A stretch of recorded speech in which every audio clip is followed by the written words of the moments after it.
বাজায় এতটুকু ছিলাম, স্কুলে পড়তাম, দুজন টিফিন শেয়ার করে খাইতাম। এই টিফিন শেয়ার করা দুইটা বাচ্চা এখন সুখ দুঃখ শেয়ার করে। সে নাকি আবার ভার্সিটিতে উঠছে। কালকে থেকে তো ক্লাস। মনের অবস্থা কেমন? আমার ইউনিভার্সিটি যাইতে ইচ্ছে করতেছে। কেন?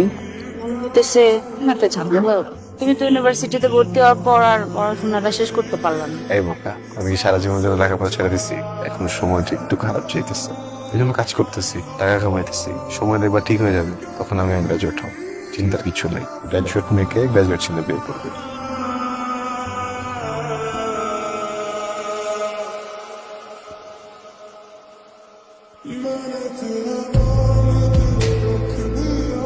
কেমন লাগলো? ভালো।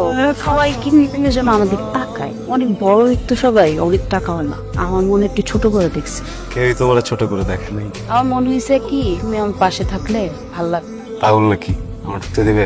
দারুণ দেবো, ধাক্কা দিয়ে বের করে দেবে।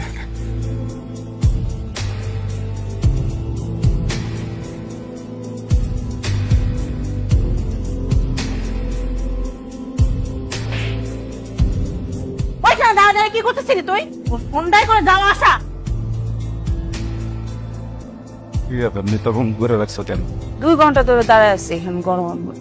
আমাকে ফোন দেবো না? কেমনি ফোন দেবো? বলছি তো কারো নাম্বার দিয়ে ফোন দিতে। কারো তো ওভাবে চিনি না এখন। কার কাছে মোবাইল চাবো?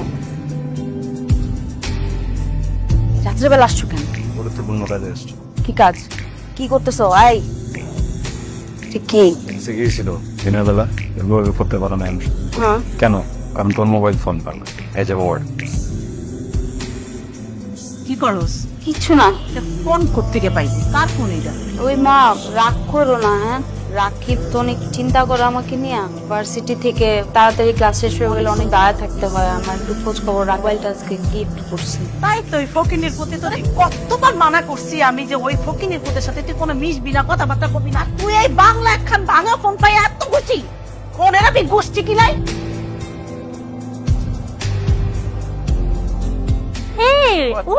কি অবস্থা? হ্যাঁ, নীলা। হাই নীলা।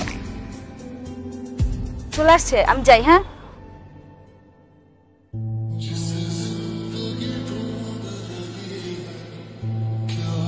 এটাকে তো ভালো লাগছে। ভালো লাগারই মতো। এটা দেখ না, কিছু করা যায় কিনা। আমার খুব ভালো লাগছে ভাই। দোস আর বয়ফ্রেন্ড আছে দেখছিস? আর তাছাড়া ওরা সিরিয়াস। মানে বয়ফ্রেন্ড আছে তো কি হয়েছে? সিরিয়াস আমিও হব, অসুবিধা নাই তো। তুই একটু দেখ, কথা বলে সিস্টেম কর। ফ্রেন্ডের জন্য এতটুকু করতে পারবি না? ঠিক আছে, আমি ট্রাই করবো। আচ্ছা শোন না, আজকে আমরা বাইরে যাচ্ছি, জুয়েল আমাদেরকে শপিং করে দিব। তুই চল। না না, আসলে তুই আমাদেরকে ফ্রেন্ডই মনে করিস না। না না, ওইরকম কিছু না। তাহলে চল বাবা। রাকিব আসবে না নিতে আমাকে। আরে রাখ তো রাকিব, ওকে ফোন দিয়ে বল আসা লাগবে না। চল আমাদের সাথে, চল প্লিজ। চল চলো চলো। রাকিব, তুমি আইসো না বুঝছো? ওই যে ইরা আমাদেরকে নিয়ে, মানে আমাকে নিয়ে একটু বাইরে যাবে। দামি দামি জিনিস নিশ্চয় ফকিনের কোনো তো দেয় নাই। কেন নিলা? হ্যাঁ, এগুলো কই পাইছিস তুই? তুই আমার একটা ফ্রেন্ড দিছে। ওরে সিলিন্ডার কি ববলি? হ্যাঁ, ওর বাপ হচ্ছে শিল্পপতি। শোন, ওই শিল্পপতি বন্ধুটার লগে না যোগাযোগ কর। আরে কথাবার্তা কবি, তুমি দামি দামি গিফট পাবি। এগুলা কি আমি পড়ি বলো মা? এইগুলা পিনবি কেন? ওই ফকিনের প্রতি যা দিব তাই পিনবি। ওই ফকিনের প্রতি বাংলা গুন্ডা আছে না, ওটার পিছে বৈশা বৈশা ঘুরে বেড়াচ্ছে। তোমার আজকে অনেক সুন্দর দেখাইতেছে। জামাটা খুব সুন্দর, দামিও মনে হইতেছে। কোথায় কিনছো? রাগ করবো না তো বললে? রাগ করবো কেন? ওই আমার ভার্সিটির ইনফ্লুয়েন্সার কোন ফ্রেন্ড? জুয়েল। ও, অনেক সুন্দর। নীলা, আমার যদি অনেক টাকা থাকতো না, আমি আকাশ থেকে তারা নামাই দিতাম তোমার জন্য। কি একটা অবস্থা দেখো, এটা সুন্দর জামাও দিতে পারি না। আমার এই জন্য তুমি ডাকছো? সিম্পল একটা গিফট দেওয়ার জন্য। জুয়েল, এটা তো অনেক দাম, আমি এটা রাখতে পারবো না।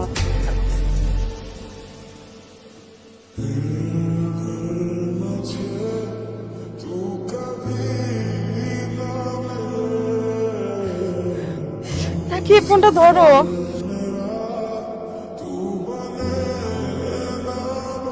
হ্যালো, আমার মায়ের অবস্থা খুব খারাপ জুয়েল। রাকিবকে ফোন দিতেছি, ফোন উঠতেছে না। আমি কি করবো এখন? তুমি রিল্যাক্স হও, একদম টেনশন করো না। আমি এখনই গাড়ি নিয়ে আসছি। আপনারা চাইলে রোগীর সাথে যে কোনো একজন দেখা করতে পারেন। আর বেশি দিন বাঁচব না। কি বলতো এগুলা? আমি অসুস্থ হয়েছি, এই পোলাটা কত কিছু করলো। আর তুই যারে পছন্দ করিস সে কি করছে? সে একবার কোনো খোঁজ দিছে, ফোন করছে?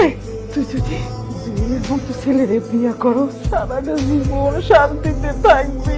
আমি তো শান্তি দেখে মরতে চাই গো মা। জুয়েল, আমি তো তোমার ভার্সিটিতে খুঁজতেছিলাম। তোমার অনেক thanks. Nila, I love you. আমি আসলে তোমাকে ভালোবাসি নীলা। আমার পক্ষে প্রেম করা সম্ভব না। তুমি যদি তোমার জীবনে আমার চাই, তাহলে আমরা বিয়ে করতে হবে। নীলা, আমি তো তোমাকে বিয়েই করতে চাই। তুমি তো জানোই আমার মায়ের শরীরের কন্ডিশন। ডাক্তার বলছে অনেক টাকা লাগবে ওনার চিকিৎসা করতে। তোমার টাকা লাগবে, আমি আছি না? নীলা কি ক্লাসে? নীলা তো আজকে ক্লাসে আসেনি। কি বলেন, আমি নিজে নামাই দিয়ে গেছি ওরে। ও হয়তো জুয়েলের সাথে গেছে। জুয়েল তো আজকে ওকে প্রপোজ করেছে, হয়তো ওরা একসাথে ওর বাংলোতে আছে। নাও, তো ধরো। মায়ের চিকিৎসা করাতে হবে। তুমি একা মায়ের চিকিৎসা করাবে না, আমি আছি তোমার সাথে।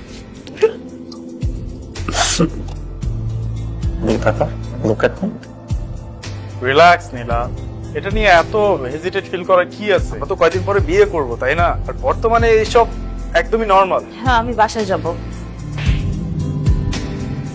আমি কি এটা ভুল করে ফেললাম? নীলার সাথে এটা করা তো একদমই আমার উচিত হয়। কেন করছো? আমি কোনোদিন ঠকাইছি? আমি কোনোদিন কষ্ট দিচ্ছি? ছোটখাটো বিষয়ে কোনোদিন মিথ্যা কথা বলছে? করছি এটা কি আমার একটু বুঝতে হবে, বুঝছো? মানে আমার ভিতরে কি যেন একটা হইতেছে, এই জায়গায় কি যেন একটা হয়ে গেছে। তোমার কাছে কি এমন কোনো কথা আছে যেটা যদি বলো আমার এই জায়গাটা ঠিক হয়ে যাবে? কোন ক্ষতিটা করছি আমি? আমার তুমি বলতে একটা আমি যোগ্য না, আমাদের হইতেছে না।